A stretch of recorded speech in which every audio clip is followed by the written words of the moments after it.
അരീക്കോട് ഉറുങ്ങാട്ടിരി പഞ്ചായത്തിലെ വടക്കുമുറി കളപ്പറയിൽ പ്രവർത്തിക്കുന്ന കോഴിമാലിന്യ സംസ്കരണ കേന്ദ്രത്തിലെ മലിനജല സംഭരണത്തിൽ വിഷവാതകം ശ്വസിച്ച് 3 അതിഥി തൊഴിലാളികൾ മരിച്ച സംഭവം നാടിനെ നടുക്കി.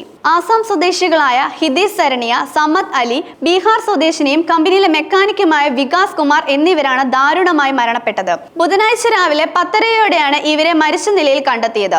സംഭരണിയിലെ വിഷവാതകം ശ്വസിച്ചതോ ഓക്സിജന്റെ അഭാവമോ ആകാം മരണകാരണമെന്നാണ് പോലീസിന്റെ നിഗമനം. മൃതദേഹങ്ങൾ പോസ്റ്റ്മോർട്ടത്തിനായി മഞ്ചേരി മെഡിക്കൽ കോളേജ് ആശുപത്രിയിൽ സൂക്ഷിച്ചിരിക്കുകയാണ്. 5 മാസം മുമ്പ് കാളപ്പാറയിൽ പ്രവർത്തനം ആരംഭിച്ച അനുഗ്രഹ ഹർച്ചറി ആൻഡ് പാർട്ടി ഫാമിന് കീഴിലുള്ള കോഴിമാലിന്യ സംസ്കരണ പ്ലാന്റിലാണ് ദുരന്തം സംഭവിച്ചത്. മൃഗങ്ങൾക്കും മത്സ്യങ്ങൾക്കുമുള്ള പ്രോട്ടീൻ ഭക്ഷണം ഉൽപ്പാദിപ്പിക്കുന്ന പ്ലാന്റ് ആണ്. ബുധനാഴ്ച രാവിലെ തൊഴിലാളികളെ കാണാതായതിനെ തുടർന്ന് സഹപ്രവർത്തകർ നടത്തിയ അന്വേഷണത്തിലാണ് മൃതദേഹങ്ങൾ കണ്ടെത്തിയത്.